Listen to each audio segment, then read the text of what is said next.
Welcome to the Muckyou podcast, where we dive headfirst into the messy world of politics and power. I'm David Wheeler, your host, riding shotgun with the one and only Colonel Mo Davis, the soon-to-be congressman from North Carolina's 11th District. With Mo's battle-tested grit and razor-sharp takes, we're here to shred the spin, expose the absurd, and serve up unfiltered truth on the issues that hit home. So grab a seat, crank up the volume, and let's stir up some serious muck. Over to you, Mo. Hey, thanks, David, and thanks, everybody, for joining us again on Muckyou. It's a beautiful day here in Western North Carolina, and we're happy to have you join us. Recently we had Asheville's Mayor Esther Manheimer on.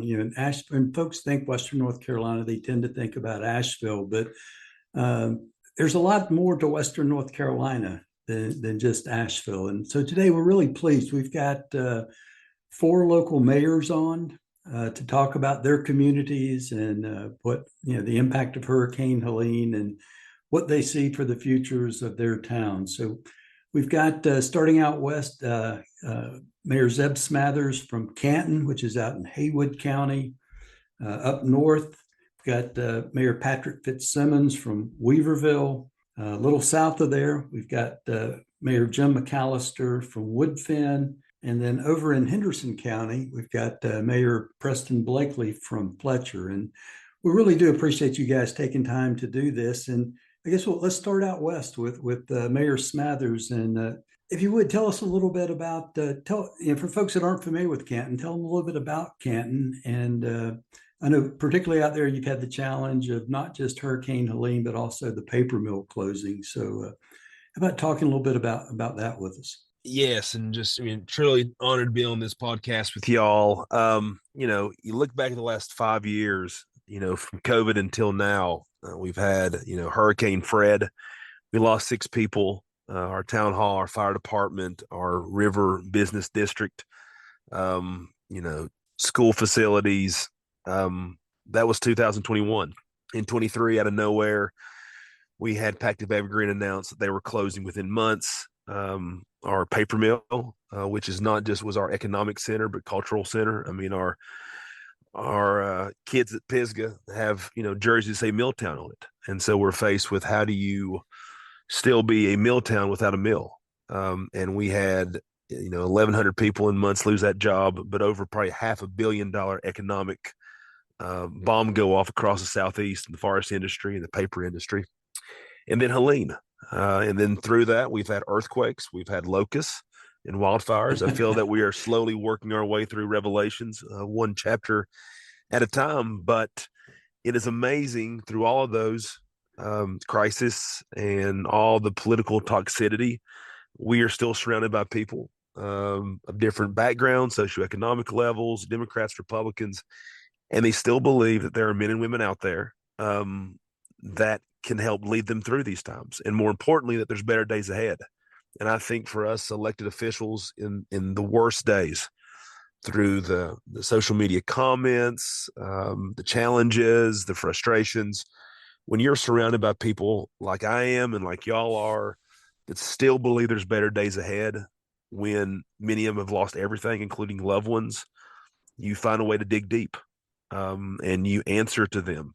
And it's, I keep going back to it, the grit and grace, not just the people of Haywood County, but the entire region of West North Carolina gives me a lot of inspiration and makes me believe there's better days ahead. Our job is to make that happen, do it in the correct way. And, that's where we are. Our response to Helene was different because we went through Fred. We saw the storm coming, we prepared. But when you have 28 feet of water in your hometown, there's only so much you can do. But it's also very important to the people over here to have the backs of our neighbors, many of the ones that are on this podcast, to, help learn the lessons. We know the next storm is coming. I mean, again, it is amazing that a mayor of a town roughly 3,000 feet above sea level has to check the forecast in the Gulf as if Canton was 30 feet above sea level. But that's where we are. And, not just Haywood County, but the entire region in the last 20 years, from 04 to 24, has been impacted by more hurricanes than Charleston, South Carolina. Yeah. So that is reality, how we got here. we can go back and forth on. I have an indication of why we're here, but I think leadership requires you to make decisions in the world that exists, not the world that you want. And so here we are. And I think climate change is affecting all of us. It's affecting our friends in Texas. It's affecting our friends down east this week. I think this is one of the issues of our time. But again, there's no trenches I'd rather be in with elected officials that I serve with, and 3 of them are on here. And so we are lucky to call this place home. And I think our job is to pass it to the next generation a little better off than we found it. Let me ask you the really important question. Has Bear Waters Brewing reopened? Labor Day. All right. Labor Day. You've got one of my favorite breweries right there in your town. Yeah, it's great. Really hated to see it I know it's right by the creek there, and it was going to get hit. But man, I'm glad to hear it's going to reopen. Well, small towns, it's sort of like the barbers. You can't really be a small town unless you have a brewery. So I don't feel whole until I'm sitting on the shores of the Pigeon. But you got to talk about these business owners, and they're the perfect example. It would have been easier for them to leave, but they believe enough in their communities and the people to stay. And I think you really got to respect the people that have stayed. And I think that if you're still committed to our region and our communities, after everything been through, those are the ones that you want to ride shotgun with, because they're the ones that didn't abandon you. Nothing against the ones that left. But if you're still here, elected officials, business owners, homeowners, and you're still committed, you're pretty damn tough in my book. Yep. All right, let's go up to Weaverville. Mayor Fitzsimmons, how'd folks up there fare during the storm? Well, as it was for everyone, it was a pretty rough time. We had a lot of damage from downed trees, a lot of debris. But most importantly, I think that we had no utilities, water, communications, electric, everything was out for an extended period of time. Luckily, we had, in the past couple of years, we've been working on water issues. And in that time, we have a line that connects our town to Mars Hill, a little north of us. And we're now constructing another line that will connect from Mars Hill to Marshall. So amazingly, Mars Hill had no damage, even though they're 10 miles away, they had no damage from the storm. So we were able to tap in and share their water. So we actually had water within a couple of days. It wasn't the pressure that people are accustomed to, but it's an amazing community anxiety reliever when you have water coming out of your tap. So I think that proved to be a great act of resilience in our part to do that. And we're now talking with other nearby towns about connecting. In fact, we had a meeting just at Mayor McAllister's house yesterday to discuss connecting our system with their system. And if we accomplish that, we will have interconnectivity from Marshall to Mills River over to Black Mountain, which would certainly put us all in better shape for the future. So we've actually have recovered pretty well since then. We did not lose any lives or have any homes swept away. We did have a lot of residential damage mostly from downed trees. So it was a bad time, but it was also a good time because I think everyone got to know their neighbors a lot better than they knew them before during those weeks of no electricity and whatnot. It was a good community building time as well. And luckily, we're mostly recovered and most of the debris has been removed. I got to say, Weaverville is really things are going well in Weaverville right now. Actually, we're thriving. The projections are that we will in the next 2 years double our water capacity, double our sewage pumping capacity. We just built a new substation, so we doubled our electric capacity, and we're building a hospital, which is we think it's likely going to be approved by the state that they can double their size, bringing 2,000 healthcare jobs to Weaverville. Wow. So these are all exciting times, but you can also imagine what that means for the future is that growth and development are going to continue to come probably at an even faster pace to our area. So our challenge is how do we not be afraid of growth and development, but how do we manage it in a way? How do we attract the things to our community that we love, and how do we discourage the things that we don't want in town? Right. So we have an exciting time coming up in the next couple of years in Weaverville. All right, and you've got one of my favorite breweries too, Alluvium, Yes.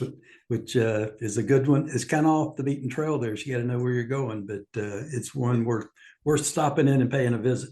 It is, and we have a couple others too. If you haven't checked them out, Zebulon's only open on the weekends, but he makes that fancy kind of beer, And then there's also a new one on Main Street called Leveler. So Right. now every town or client needs to have at least one, if not more, breweries. Right. Well, let's go down to Fletcher and Mayor Blakely. How'd things go there during Helene? Yeah, well, first and foremost, I want to thank you both for uh, inviting me and having me here today. And for those of you who don't know, my name is Preston Blakely, and I have the privilege of serving as the mayor of the town of Fletcher. And for folks who aren't familiar with Fletcher, we're a small but really tight-knit town of about 8,500 people. And we're in between Asheville and Hendersonville, and it's a place with really deep root, strong families, and really a spirit of looking out for one another, which was incredibly highlighted during Hurricane Helene. And, you know, when Hurricane Helene came through, it tested, I think, every part of who we are in Fletcher and all of Western North Carolina.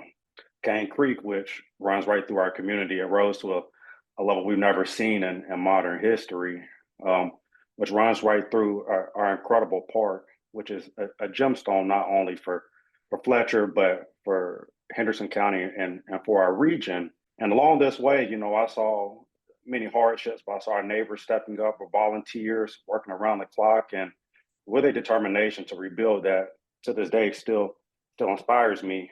A day before the storm came, I got a phone call from the Henderson County manager, John Mitchell, and he told me not to panic, but if somebody tells you that, you're probably going to panic a little bit. And he said the storm was coming, and you know, initially some of the models said Fletcher was going to be one of the hardest hit places in Western North Carolina. And don't get me wrong, we were hit incredibly hard, but I think comparatively we fared better than other communities, but we still suffered our same hardships. Going back to Billmore Community Park, which again is a gemstone for our region, we suffered a couple $1 million worth of damages in that park, and that's a resource that our community members use, and it's been there for years. You know, when I was a kid, I went to Billmore Community Park. When the floods came, it hit our industrial park, which is a big part of Fletcher. We have this incredible industrial presence, and one of the most unfortunate things to happen during Hurricane Helene was the damage that was done to Diamond Brand. And for folks that don't know, Diamond Brand is a manufacturer that's been around for over 100 years. Or was around for over 100 years, and they were headquartered in Fletcher. And the floods put them out of business. I mean, and that's a real impact, right? The people lost their jobs. You know, the town lost an incredible manufacturer and a partner within our community, and that's a historic business. That's a big deal. We saw flooding in some of our residential areas that we've never seen before.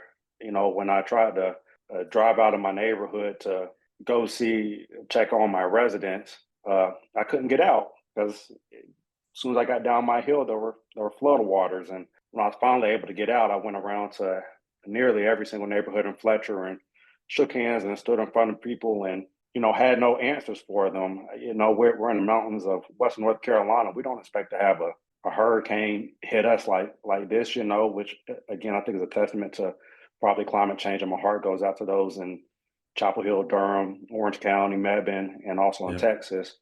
You know, this isn't supposed to happen, right? And it's not supposed to happen here. And I went around and again, I stood in front of those folk with no answers, and I feel like I've been on a graduate level course for FEMA for the past since September. And you know, those folk lost a lot, and we had to go around and we had to work with our partners and determine what homes were substantially damaged, which means they're damaged beyond 50% of their value. And we inspected 137 homes, which is a lot for Fletcher, right? I mean, we're talking about a community that the census says is 8,500 residents. And so if we're even just assuming there's 2 people per home, you know, that's a lot of people, and that's on the minimum side, right?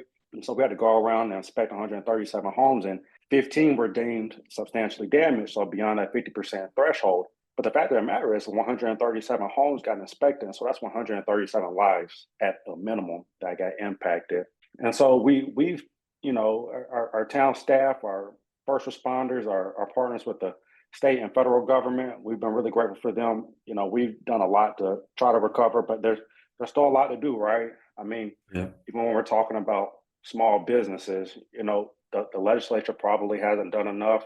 I'm not sure that they've allocated any money for small businesses. And I think the money that we have gotten so far came from the Dogwood Health Trust, some discretionary funding from the governor, and one more source that I'm forgetting, Duke Endowment. Mm-hmm. And, all those monies dried up, and there are businesses that were across our region still looking for money to support them.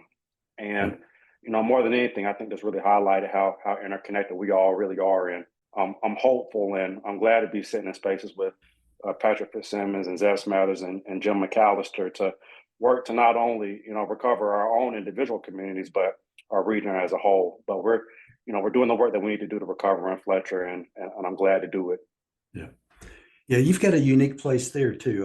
One of the things I really hated was, when I ran for Congress back in 2020, I got to, my campaign manager saw an old picture of me from high school when I played in a band, and I hadn't picked up a guitar in probably 20 years. Next thing I know, I'm booked for a half-hour set at the Depot in Marshall, which was a great venue where, liberals, conservatives, whatever, met up on Friday nights and enjoyed bluegrass. And down in your town, you've got the Feed and Seed, which is kind of a unique venue that still stands. Yeah, that's right. The Feed and Seed is a iconic place in Fletcher where you can get some of the best bluegrass music and have the most fun that you'll ever have in your lifetime in that small historic venue. And so, if you've never been to the Feed and Seed, definitely go out and visit. All right. Let's go to Jim McAllister in Woodfin. And Mayor McAllister, if you would talk a little bit about the impact on your town. And Mayor Blakely mentioned FEMA. I'd be interested. What were your thoughts on FEMA's role after Helene? Thank you, guys. It's such an honor to be on something called Muckyou, and how intimidating to have to go after these guys. And I do want to give a shout out to Zeb, Patrick, and Preston, because when I got elected, I was a businessman. I had never been in small government. And as I started to have my head explode on an hourly basis, I reached out to all three of them, and they really have been great mentors to me. And even though my head still explodes twice already this morning over small town government matters, I have to thank those guys for keeping me on the straight and narrow. Most people don't realize that Woodfin is a separate town. It has a Asheville zip code. We're the first town that attaches Asheville on the north side. We're a population of about 8,500. During COVID, our population increased by about 10%. We had what we call a plethora of Airbnbs in Woodfin, and so many people came and didn't want to leave that it spearheaded a movement in our town to limit the number of Airbnbs, which the town got behind us. And we got almost 800 new residents as a result of that. Most people don't realize that we have more riverfront than Asheville does. Woodfin is on both sides of the French Broad River. So to have it rise 26 feet, and we have no idea whether our largest employer, Silverline Plastics, IPEX, would reopen and rebuild, which they did, thank you God. We lost both of our parks, Riverside and Silverline. We were lucky, though. We were days from starting construction on $200,000 bathrooms at Silverline, and that's one of the things that FEMA would not have paid for. Let's talk about FEMA for a minute. I hate hearing people complain about them. I wrote an email on behalf of the town to the regional director of FEMA after things settled down, telling him that those four letters, FEMA and Woodfin, meant good news. By Monday morning, we had tanker trucks of clean drinking water streaming through our town. We had I got a call from the local church where we had decided to set up an independent relief center. He had already welcomed the truck driver with the gleaming steel fresh water. He said, there's an 18-wheeler here. He says it's full of bags of ice, and he's from FEMA. Should I let him park? I said, yes, I'll be right over. And I had a friend of mine, Andrew Aiden, that everybody here knows, called me and said, what do you need, Mayor? I said, we need a way to feed our people. I get a call an hour later from somebody at World Central Kitchen I had never heard of, and says, Chef Andre is in town. Come down and meet him. So I worked my way. I violated some rules and drove downtown. And there was this little helicopter and this guy that I had seen on TV, and they were setting up a kitchen at Bear Barbecue. This lady came up and said, I'm Andrew's friend. how many meals would y'all like? I said, I don't know. I'm begging. Could you give us 200? She said, you'll have 500 tomorrow. Can you have people here at 11 to pick them up? And the next day and every day thereafter, for almost 6 weeks, I led a caravan of Woodfin residents with vans and pickup trucks. And we brought back as many as 800 hot meals a day, cases of fruit, cases of water, diapers, everything you could think of. And, and I cried my tears the first few days because not because of the pain, but because I was overwhelmed at what FEMA and other people did. The real tears were shed of joy as I drove through the town and walked the neighborhoods and saw people out helping their neighbors. And I feel like I got cut off there, David. Oh, go ahead. Sorry about that. Yep. But seeing people in the town of Woodfin step up day after day with no water, helping each other get buckets of water out of the river to flush their toilets, it just was amazing to see the spirit of the town come together. So I like these three guys. It's a life-changing event. And although I hope we never have to deal with it again, going through these monsoon thunderstorms the last few weeks and watching the river get out of its banks, that muddy water, the perpetual storm is here. And it's up to guys like us to lead our towns through it as best we can. Well, you did a terrific job, Jim. I know you had some struggles early on, but you guys have stepped up in a way that I've never seen, actually. And it's a thankless job most days, I imagine. So, Zeb, you've got some politicians in your family, and where do you think that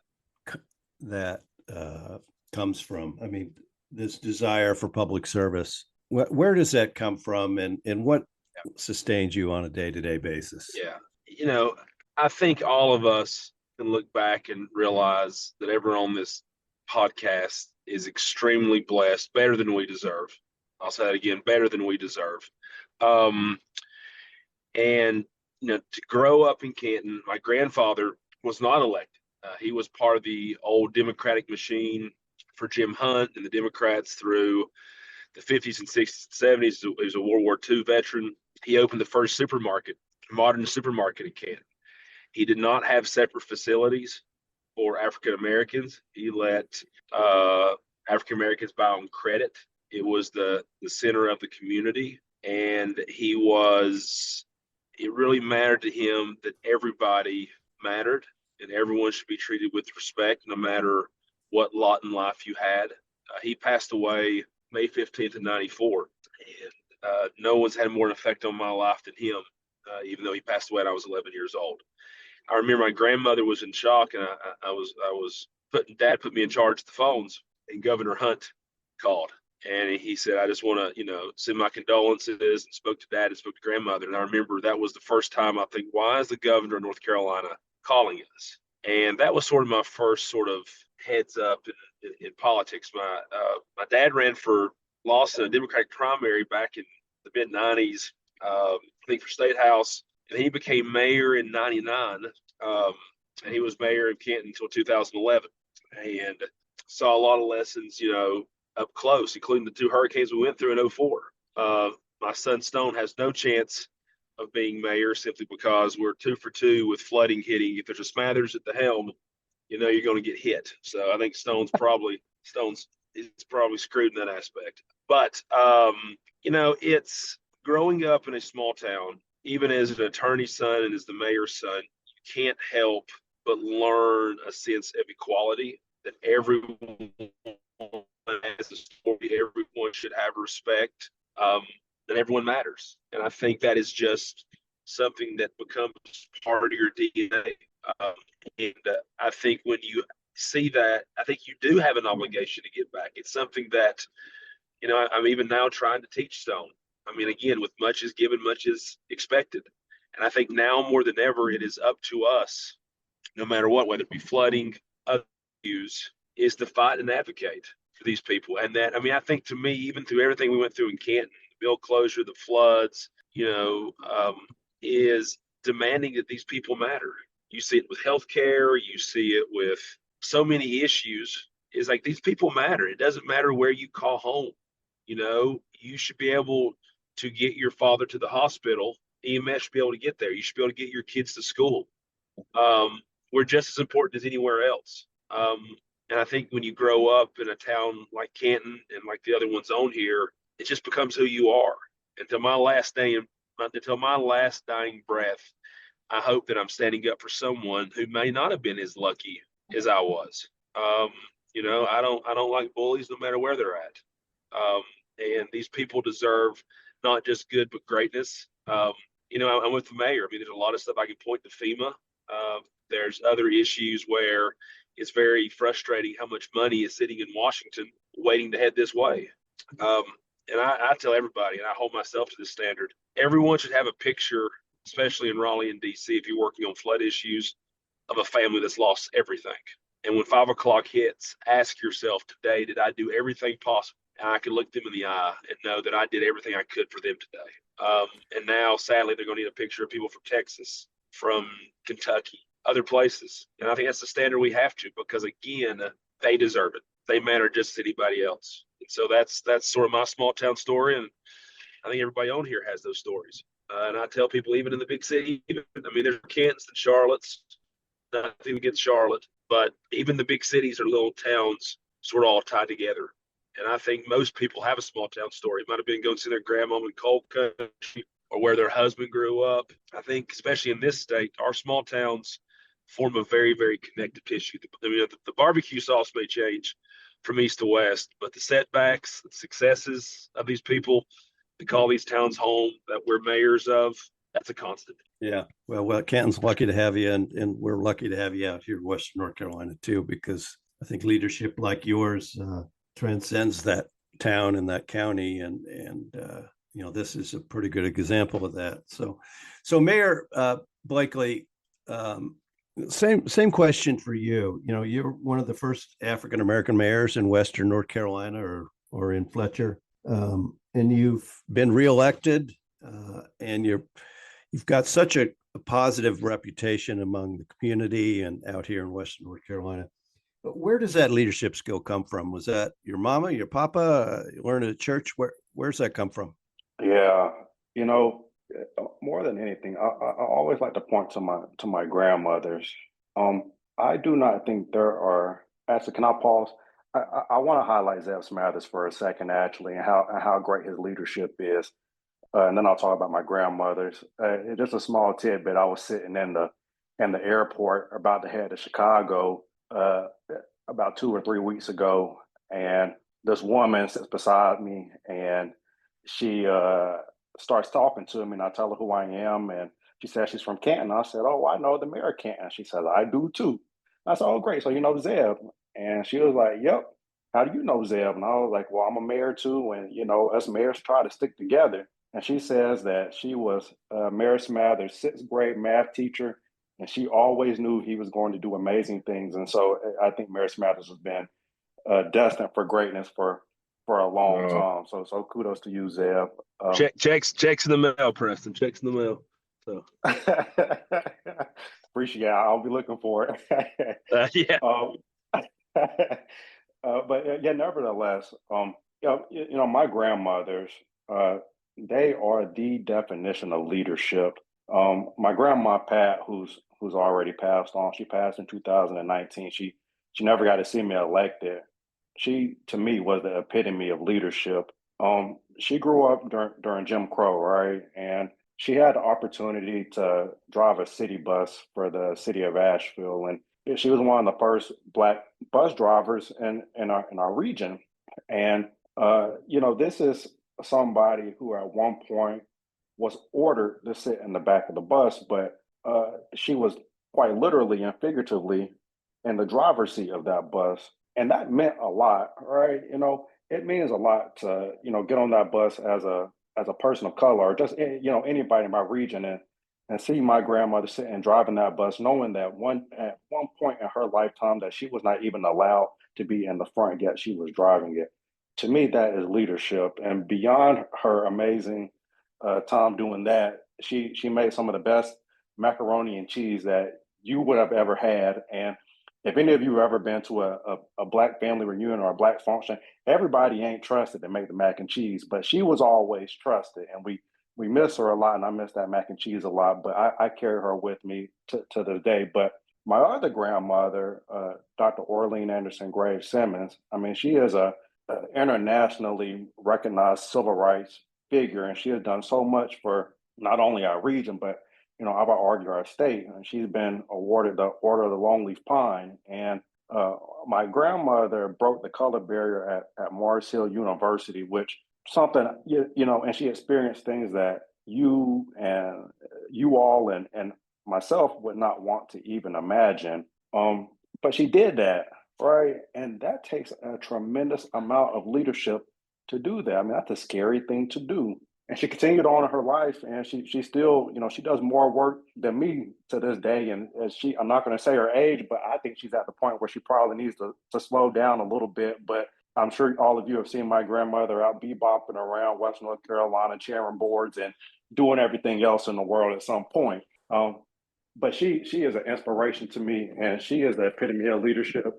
And I couldn't be more proud of her, and she's equally as proud of me. And when I graduated grad school in 2019, I carried both of my grandmothers with me in my heart and my spirit and everything. And as a 24-year-old going on 25, I thought about the things they did and the things that they represented. And I went out there and Fletcher, and I knocked on those doors, and I sent those postcards, and I hosted those events, the whole nine. And I met people where they were at and told them my vision for Fletcher and our community and the things that I thought I could do for them. And by the time I turned 25 in October, just before election day, I was elected to Fletcher Town Council, and I served in that role for 2 years. And my mayoral predecessor, Rod Whiteside, who I also consider a mentor and has really helped me along the way, when was the first Black mayor of Fletcher, he supported me and talked to me, and he encouraged me to run for mayor in 2021, so just 2 years into my council term. And Rod was, again, the first Black mayor of Fletcher, and so he broke that barrier for me. And, he passed that torch along, and he said, Preston, I want you to do this. I think you can do it, and I think you do a good job at it. And I replicated that same, campaign strategy. I was really grassroots, and, again, carrying both of my grandmothers with me and the things that they've done. And here we are. So certainly my grandmothers are that beacon of leadership and that beacon of hope, and I hope they continue to be, and they're huge influences, not only I think in my life, but and a lot of people's lives in our region. Well, listen, I never met your one grandmother, but Dr. Simmons is certainly an inspiration. I see her quite often, and I've never seen her when she didn't have a smile on her face, and she's really a regional treasure.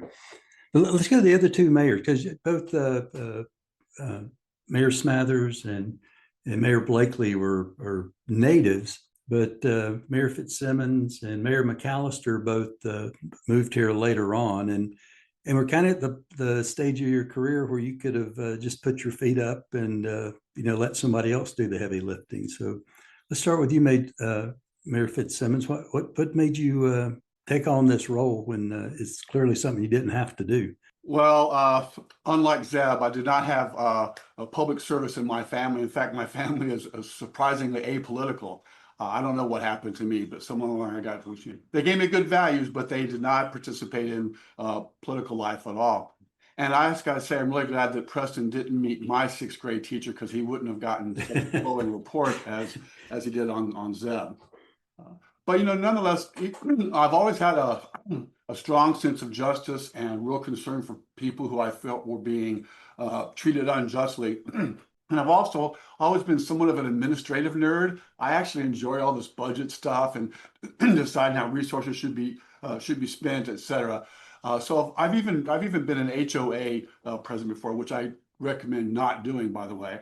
But I've always been involved. Even in my work life, I was a director of the Red Cross in this area for many years, and then director of a financial institution helping entrepreneurs get businesses started. So I've always had a desire for serving my community, and I've also always had, like I said, a sense of trying to do things to improve the quality of justice in our neighborhood, in our communities, in our neighborhoods. And I also I've always felt that, if good people don't step forward and participate in public service, then less than good people get to make the decisions for us. And I don't want that to happen. I want to make sure that either myself or other good people are in decision-making roles, improving my community, improving my neighborhood. So that's how I got here. All right. Mayor McAllister, how about you? I mean, again, you had a distinguished career in the private sector, and I'm sure you didn't take on this role for the paycheck. So why are you doing this? Well, never in my wildest dream did I think that I would ever be involved in politics. I'd always been interested and followed it, but living in a small town like this, I didn't think about it being political. But all of a sudden, there was a real estate development called the Bluffs that had caused incredible amounts of controversy in town. And at the same time, the town government was undergoing some controversial changes. We had a multiple repeat of leadership. I was friendly with our mayor, Jerry Behan. He's a legend in Western North Carolina. But I recognized that somebody needed to step forward and say, hang on a second. And we need to approach this by an organized manner, gather some data, find out, review the laws, find out where we've gone astray. And at the same time, I was absolutely floored that people started saying, Jim, would you consider running? And I ran for town council. I had served a year on our planning and adjustment board, gotten a little bit of experience, been on town council for a year, but I spent months trying to get other people to run for mayor because I didn't think I was the right guy for it. But so many people said, you are, and they said, we'll help you run. And Patrick, regarding HOAs, some of my neighbors actually came to me and said, look, if you run and win, you're exempt from HOA positions the rest of your life. And I said, sign me up, baby. And I went and filed to run for mayor. That's a side story. But it was a leadership vacuum. I got some very good people to agree to step up and run. Our water district had gone astray. With a lack of leadership, I got 3 great people endorsed by the Sierra Club to run for Woodfin Water Trustees. And had that board of Gordon and Larry not been in place, I don't know that Woodfin would have water today. Just outstanding leadership. And it came from the community, simply going and knocking on their door and saying, we need you. Please step up and I will help you win. And I don't know how the other guys feel about this, but, I'm an openly gay man. And for me to be able to run for mayor with people knowing that and telling me, I don't care, that doesn't matter. One of the most wonderful things to ever happen to me in my life. And that's why all I can do is set an example, good behavior, honesty, etc. But, for kids and grandkids out there, yeah, if you're gay, you can be mayor of a town. The sky's the limit. And I look forward to the day when we don't have to talk about being Black, being African-American, being gay. And I think we're getting there, but I think Stone will find in his life and his kid's life that someday, once we survive these 4 years of terrorism, that America will get back on the right track. And we'll have a country that someday you'll be looked on by your merits and not by your color of who you're in love with. Yep. Sorry if I got off track there. It's interesting that there's 2 gay mayors in the state and they happen to be next door to each other. And I gotta say, an encouraging thing that I've run several elections now, and I was always prepared to get blasted for that. But it has never come up. Even when the newspaper printed it, not a single word. So I feel confident that things are getting better and we'll see more progress, and that gay kids and Black kids will be able to participate fully in our country.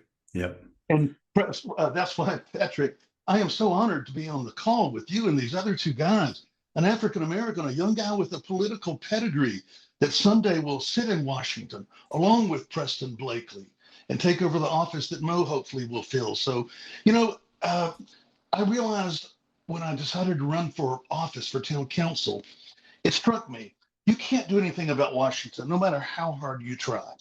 They don't care about me in Raleigh at the General Assembly, but I realized I can damn sure make a change in my town.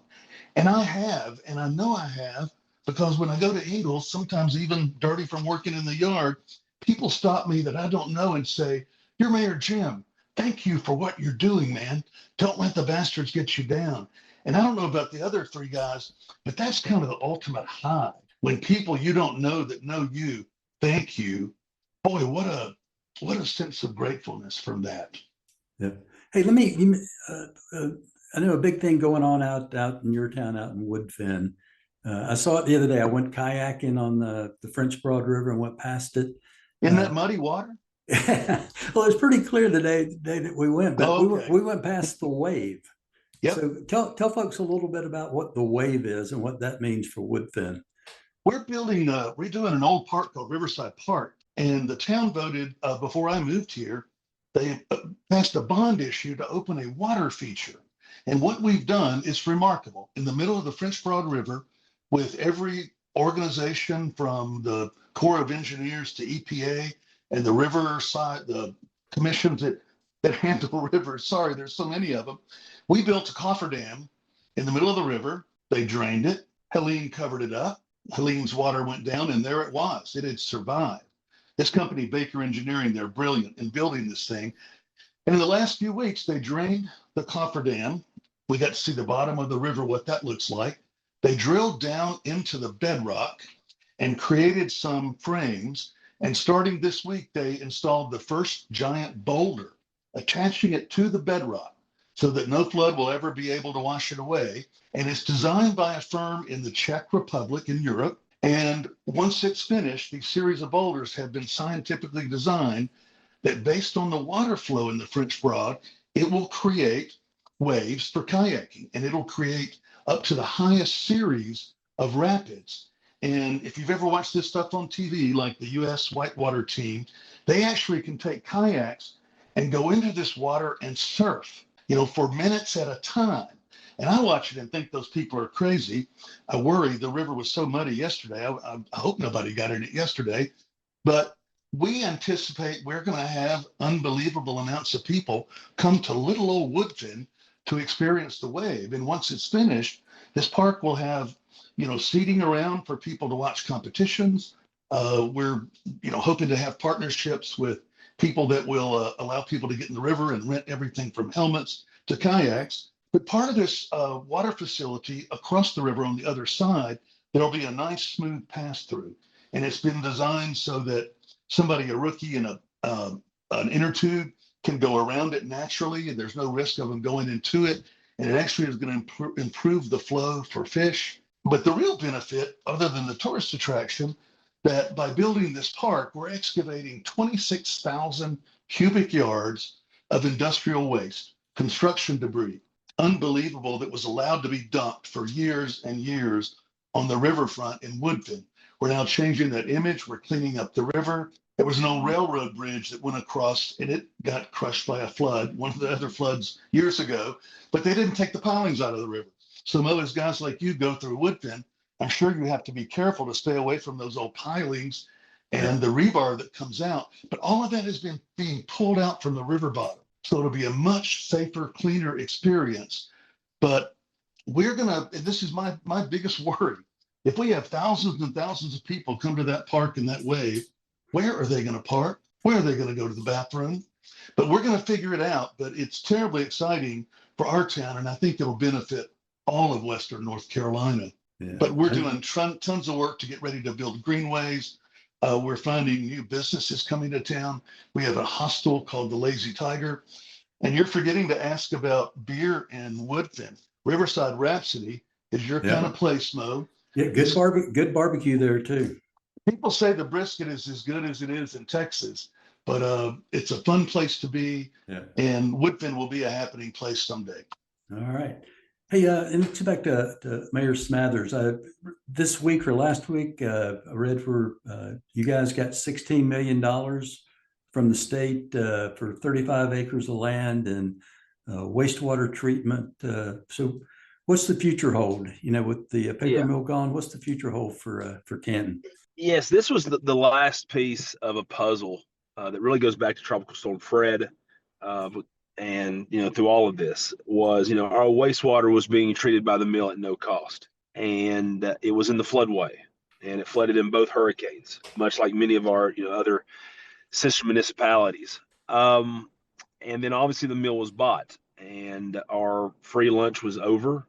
So we were able to work with the General Assembly to get money to, in time to build a new wastewater treatment plant, but we didn't have a place to put it. And we were very, careful looking around areas that served best. But it was always important to myself and our board that people aren't lining up to have a wastewater treatment plant in their backyard. And we didn't want to put it on farmland. We didn't want to lose more farmland. We didn't want to put it next to a church. And so we were able to negotiate with the new owners the purchase of really one entire side of the old mill site. What we're going to do is take the old wastewater treatment plant, which is very, very old. It served industrial uses. We're going to shrink it. We're going to make it more efficient. At the same time, we're going to start building a new one behind it, which will save time and taxpayer money. But at the same time, we're also getting warehouses that did not flood. And the new wastewater treatment plant will be flood proof, will be elevated. And this is 153,000 square feet of warehouse space, which we want to be a hub for manufacturing. I think all of us are, all of our towns face the issue of, hey, Asheville's coming our way, but we have citizens say, look, we want to be these different, we want to stay ourselves. We don't want to be Asheville. We want to still be our communities. And so why shouldn't, as we build this new hometown of tomorrow, why should it not start off exactly where our last chapter stopped? So let's find new manufacturing jobs that are, environmentally friendly, they're job producers, but create those jobs and help attract those young families. And so we were able to do that with help from the General Assembly. And that really is the last piece of the puzzle that we needed. And now we can concentrate on what does that development look like? How do we bring new ideas and new people and new money to the table, but not lose who you are? But again, I know we're running out of time here. Mm-hmm. But I want to go back to something it sounds like is a sincere, authentic thread through all of us on this. We know these times are exceptionally challenging and depressing and scary. I think even the ones of us with as much optimism and hope, it is truly being tested.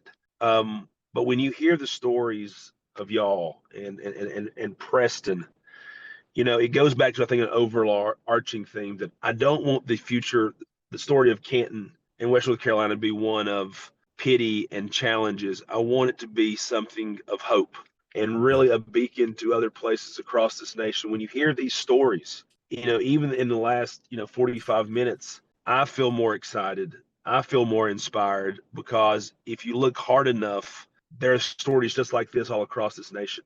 And there is still goodness out there. And I will leave it at this. And I think some of y'all may have heard me tell this story. This was after the murder of George Floyd. And I think any of us know that in many communities, that in the Black community, your ministers are mayors and your churches serve as town halls. So if something happens in Fletcher, I'm calling Preston. But in many Black communities, it's the churches. So I remember calling our local pastors after that. And there was a woman pastor from Waynesville, and she said something to me that I'll never forget, and really has changed my viewpoint. Is she said, Mayor, I appreciate you calling me. I really do. It's important that we pray for things happening 1,000 miles away. But we have to ask, what are we doing in our own backyard? Are we getting the weeds out? Are we doing better in our backyard? Because if we do, then we encourage our neighbors to do better in their backyard. And then their neighbors will be inspired. And I think that if you look at post-hurricane, if you look at the country as a whole, the world as a whole, it's easy to get depressed and scared. But I think just like this podcast has shown, if you listen to the stories that are happening in our backyards and literally some backyards of our friends and families, the ones who voted for us, the ones who didn't, then I think you do see successes. I think you do see new growth. I think you see new flowers and vegetation growing, but you've got to look at it small. And I think it's all of us. But I mean, right now you've assembled a group across West North Carolina. And how can you not listen to this? And even though there's still rocks and there's still weeds, how can you not listen to this podcast and not see some flowers growing out of the ashes? And I think that's enough.